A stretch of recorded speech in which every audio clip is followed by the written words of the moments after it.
चली गई। आपके लिए तो सिर्फ एक आदमी मेरा है साहब, मेरे घर की तो पूरी रोटियां चली गई।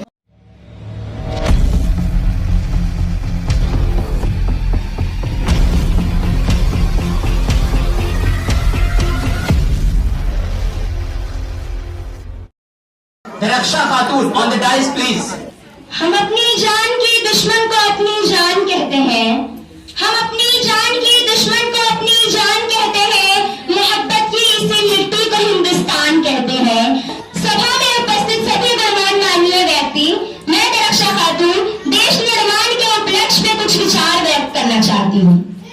आजादी, आजादी का मतलब वही समझ सकता है जिसने कभी गुलामी की हो। हम सौभाग्यशाली है कि स्वतंत्र भारत में जन्म लिए। लोग आजादी की लौ 1857 में ही जल चुकी थी, जो विशाल कलकरों ने 1947 में हमारे देश को आजाद कराई। प्राचीन, मध्यकालीन और वर्तमान भारत के उदाहरणों से स्पष्ट करना चाहूंगी कि जब हम फिरंगी के फेरे में फंस गए थे तो रंग दे बसंती के शोला पे टोले के टोले मनाते थे और इनके वंदे मातरम के नारे से खून में आने वाला 5-5 डिग्री का तूफान अंग्रेजी शासकों के जोरों में तूफान ला देता था। जब कोई मर जाता, मिट जाता, फांसी चल जाता था तो वो भी अपनी देशभक्ति साबित कर रहा होता था, क्योंकि यह उस दौर की देशभक्ति की कसौटी थी।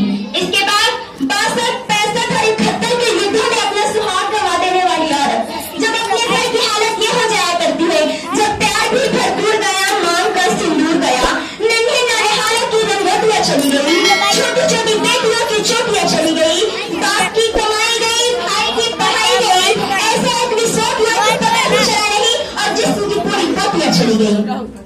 आपके लिए तो सिर्फ एक आदमी मेरा है साहब, मेरे घर की तो पूरी रोटियां चली गई।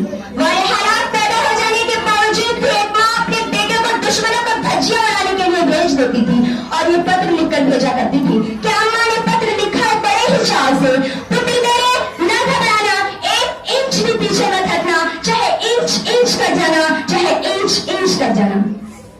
इस तरह जब सारी बस्ती अपनी देशभक्ति साबित कर रही होती थी तब देश बलिदान मांगता था, तब देश लड़ जाने को कहता था, तब देश मर जाने को, मिट जाने को, फांसी चढ़ जाने को कहता था। किंतु आज देश लड़ जाने को नहीं कहता, मर जाने को, मिट जाने को, फांसी चढ़ जाने को नहीं कहता, बल्कि हमारे विचार में जो लोग अपना काम पूरी ईमानदारी, पूरी मेहनत से करे ना, तो वही सबसे बड़ा देशभक्त है। मैं नहीं मानती कि फेसबुक और व्हाट्सएप के बीती को 3 रंगों में रंगने की देशभक्ति है। अगर आप कहेंगे कि साल में 2 बार हाथ में तिरंगा ले लेना ही देशभक्ति है, तो मैं पूछना चाहूंगी कि फुटपाथ पर रहने वाला बच्चा ट्रैफिक छाव में नंगे पांव में जो तिरंगा बेच रहा होता है, तो क्या आप इसे देशभक्त कहेंगे? ये उसकी पेट की भूख की शक्ति है जो उसे ऐसा करने पर मजबूर करती है। क्योंकि न मस्जिद को जानते हैं, न शिवालयों को जानते हैं, न मस्जिद को जानते हैं, न शिवालयों को जानते हैं। जो पेट के भूखा होता है ना, वो सिर्फ भोजन के निवालों को जानते हैं।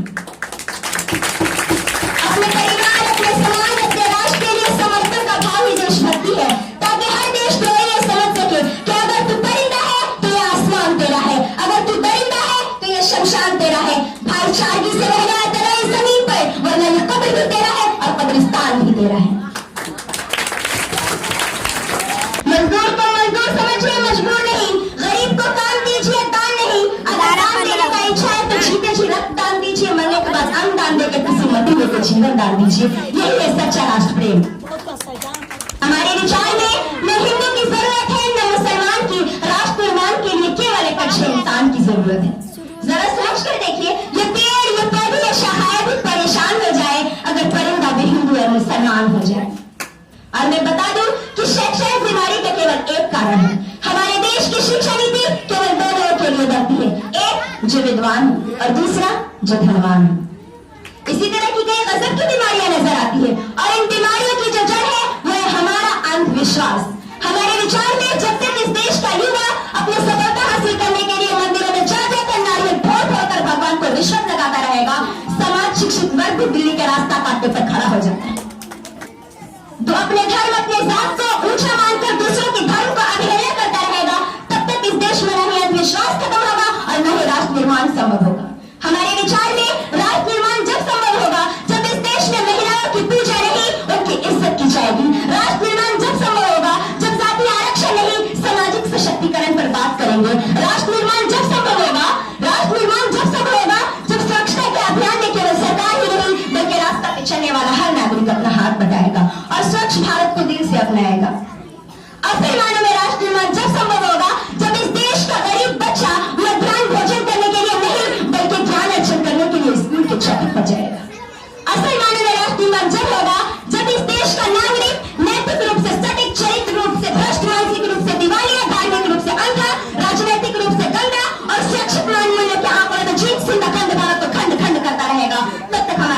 निर्माण संभव नहीं होगा।